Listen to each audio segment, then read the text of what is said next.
Bienvenue dans Naturellement là, le podcast qui explore l'intuition. Je suis Marika, coach de vie intuitive. J'accompagne celles et ceux en quête d'évolution. À chaque épisode, je partage mes explorations intuitives, des échanges croisés et des ponts parfois surprenants avec la science.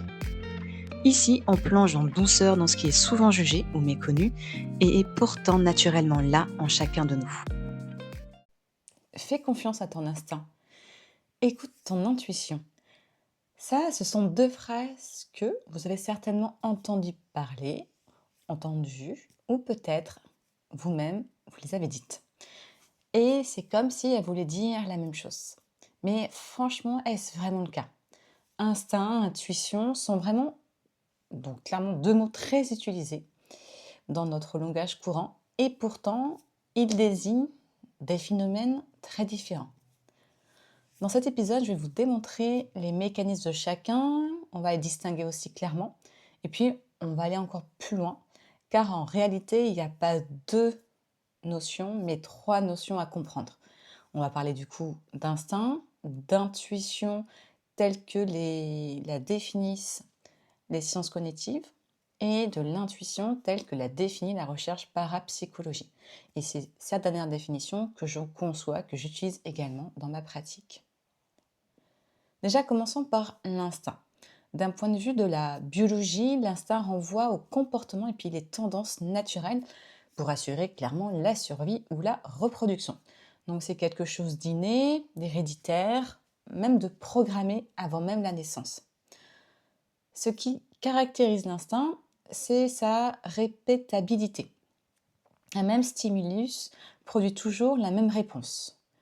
Par exemple, le nouveau-né qui tourne la tête vers la mamelle de sa mère sans rien avoir appris. C'est comme si c'était finalement un programme préinstallé dans le cerveau. Alors, petite nuance utile ici, c'est que le langage courant confond souvent instinct avec réflexe et pulsion. Donc le réflexe, vous savez, c'est la main qui se retire vite fait lorsqu'elle est mise sur du feu. La pulsion, c'est un besoin biologique à assouvir comme alimentaire ou sexuel. Et ce ne sont pas des instincts au sens strict. D'ailleurs, certains philosophes vont plus loin. Pour certains, l'homme serait techniquement dépourvu d'instinct. Ce qu'on appelle son instinct serait plutôt un mélange de réflexes, de pulsions et de comportements conditionnés. Après, quand même, pour faire plus simple, dans cet épisode, je vais garder le mot dans son sens courant. Même, voilà, c'est important d'avoir cette petite nuance en tête. Enfin, petite ou grande, mais en tout cas, c'est d'avoir cette nuance en tête. Ce qu'on sait, c'est que ces réponses automatiques sont ancrées dans les structures les plus, entre guillemets, les plus primitives du cerveau et qu'elles réagissent en quelques milliers de secondes, avant que le cortex préfrontal ait le temps d'intervenir. Ce qui rend l'instinct fondamentalement limité, parce qu'il ne s'adapte pas. Par exemple, un chien aboie sur un inconnu par instinct de territoire, et même si en fait cet inconnu lui apporte son os préféré depuis 10 ans. Ça peut être ça comme cas. Passons ensuite à l'intuition. Il y a deux façons de la définir. On va commencer par celle des sciences cognitives, et ensuite on verra celle de la parapsychologie. Donc, du côté des sciences cognitives, l'intuition est un traitement de l'information non conscient et très rapide, qui synthétise finalement toutes les expériences passées pour arriver à une réponse sans passer par le raisonnement.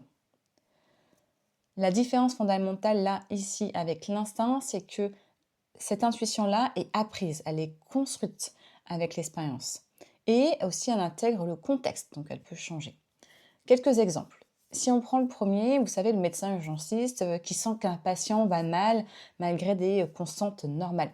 Alors, il va se sentir, il va plutôt observer de manière inconsciente, mais du coup, et c'est pas non plus de l'instinct, si vous l'avez bien compris, c'est grâce à toutes ces années de pratique accumulée, le fait d'avoir vu des milliers de patients, qui vont lui permettre de voir, d'observer des signaux subtils et de les stocker dans sa mémoire implicite. Et en fait, le cerveau va intégrer ce que sa conscience n'a pas encore formulé. Autre exemple, vous rencontrez quelqu'un et en fait, voilà, entre guillemets, vous sentez quelque chose cloche. Alors, clairement, si on décortique, ça peut être un micro-signal dans sa posture, peut-être aussi un décalage entre son sourire, son regard. Et finalement, votre cerveau a détecté l'incohérence avant que vous en ayez conscience. Et ces petits micro-signaux là que vous avez captés sans vous en rendre compte, eh bien, ça vient clairement de votre passé, de l'expérience accumulée peut-être malheureusement à travers d'anciens ex où ça s'est pas très bien fini ou pas très bien déroulé. Une précision importante, les sensations corporelles, que ça peut être la tension dans le ventre, la légèreté dans les épaules, etc. Ça peut être en effet des manifestations de cette intuition, alors, intuition basée sur l'expérience, l'intuition dite cognitive, ou ça peut être, on le verra enfin, par la suite, vraiment une manifestation de l'intuition beaucoup plus profonde.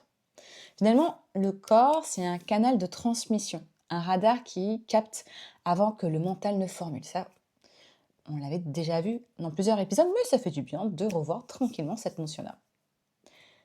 Une étude publiée en janvier 2026, donc assez récent, souligne un point crucial. C'est que ce qu'on appelle intuition est parfois de l'instinct déguisé. Et cette confusion, ça peut nous conduire à de mauvaises décisions. Finalement, on va se demander comment la distinguer, si possible en pratique. L'instinct est activement déclenché par une menace perçue, alors réelle ou imaginée, et il va être plutôt urgent, il va être plutôt bruyant, et puis il va pousser à l'action immédiate. Et l'instinct va confondre le présent avec le passé. Une situation, par exemple, qui ressemble à un ancien danger qu'on a vécu, va produire la même réponse, même si le contexte actuel, là, en fait, est totalement différent. Petit exemple. Vous êtes en négociation pro. Votre interlocuteur monte le ton. Là, quelque chose en vous se contracte, vous avez envie de reculer, ou voire même peut-être d'attaquer, j'ai envie de dire. Ah, et on peut se poser la question, est-ce de l'intuition? Est-ce de l'instinct? Voilà, la distinction n'est pas anodine. Finalement, l'intuition cognitive, elle intègre le contexte présent. Elle ne confond pas le passé et le présent. Elle est plutôt calme, plutôt stable. Voilà, ça peut être perçu comme une petite certitude tranquille plutôt qu'une grosse alerte, catastrophe. Et puis finalement, il y a la troisième dimension, celle que j'explore dans ma pratique et j'apprécie beaucoup et auquel j'adhère, celle que bien sûr vous avez entendue depuis le début, que je partage dans Naturellement là, et celle aussi que partage l'Institut Iris, qui la définit comme une connaissance directe, immédiate de la vérité, sans recours au raisonnement ni à l'expérience. Et c'est là que tout change. Parce qu'elle n'est pas seulement basée sur ce qu'on a vécu, elle peut apporter des informations sur le présent, et pas que, sur le passé et même l'avenir, sans fondement sensoriel, sans expérience vécue par le passé. Autrement dit, finalement, l'intuition au sens de la parapsychologie n'est pas la synthèse de ce que vous avez appris. C'est une perception directe, non locale, qui dépasse les frontières de l'expérience individuelle. Elle ne vient pas du tout de ce que vous savez, elle vient de ce que vous percevez. Donc je pense que ça, à force d'écouter les épisodes, je pense que ça c'est clair. Donc deux exemples pour illustrer cette distinction. Le premier, ça peut être par exemple, vous savez, ce parent qui peut sentir, qui sait que son enfant est en danger alors que il est à des milliers de kilomètres de distance, qu'il n'y a aucun signe sensoriel, qu'il n'y a aucun message reçu, il n'y a aucune expérience non plus passée similaire. Bref, c'est un savoir qui arrive. Et puis, il y a un deuxième exemple. Là, c'est plutôt dans mon vécu, lorsque je fais des scans bioénergétiques, je peux percevoir des éléments sur l'histoire, sur le vécu de la personne, alors que la personne en question, je ne la connais pas. Et je ne peux pas savoir sans avoir eu d'informations autres. Il n'y a pas d'analyse, il n'y a pas d'expérience accumulée, c'est vraiment une perception directe. Et c'est là que la différence est essentielle. L'intuition cognitive a besoin d'un terrain, on va dire, d'un apprentissage, vous avez bien compris, d'expérience accumulée, alors que l'intuition plus profonde, ou l'intuition pure, comme je l'appelle aussi parfois, reçoit une information sans qu'il y ait de terrain préalable. Finalement, comment s'y retrouver dans le quotidien? Alors, ça peut être des questions que vous pouvez vous poser. Une première question, ça peut être, y a-t-il une menace perçue, réelle ou imaginée? Si oui, voilà, la réaction, du coup, va être immédiate, va être physique, va être dans l'urgence. C'est, du coup, votre instinct, c'est votre là, système de survie qui parle. Une autre question, c'est ce que je ressens est-il lié à quelque chose que j'ai vécu, appris, peut-être observé? Si c'est le cas, c'est de l'intuition cognitive. Et une autre question, ça peut être est-ce que cette information est-elle arrivée sans déclencheur, peut-être sans contexte, presque un peu entre guillemets de nulle part? Et ça, du coup, c'est de l'intuition au sens plus profond. Instinct, intuition cognitive, intuition profonde, voilà, ce sont trois phénomènes bien distincts qui sont importants de connaître et de nuancer. Je rappelle, l'instinct nous a gardés en vie quand même pendant des millions d'années, indispensable. Et il ne suffit plus dans notre monde actuel, qui est quand même très complexe. Parce que l'instinct ne s'adapte pas et puis confond présent avec le passé. L'intuition cognitive, entre guillemets, nous permet d'accéder à ce que, du coup, notre expérience a accumulé. D'ailleurs, sans qu'on ait besoin de le raisonner consciemment. Ça, on raisonne comment? Quand même, mais inconsciemment. Elle peut se développer, elle peut s'entraîner sur beaucoup d'heures de pratique. Et enfin, l'intuition au sens beaucoup plus profond, quand je parle dans ce podcast, c'est une perception directe, non locale, qui dépasse vraiment l'accumulation des expériences. Et c'est une information qui arrive avant que rien ne l'ait annoncé. Et ça, c'est juste incroyable. Finalement, la confusion entre les trois, c'est pas un défaut, voilà, c'est des erreurs que tout le monde fait, tout le monde, et c'est une invitation finalement à affiner son écoute intérieure, et puis avoir aussi ce discernement-là, d'où l'idée de se poser des questions pour arriver à distinguer un élément d'un autre.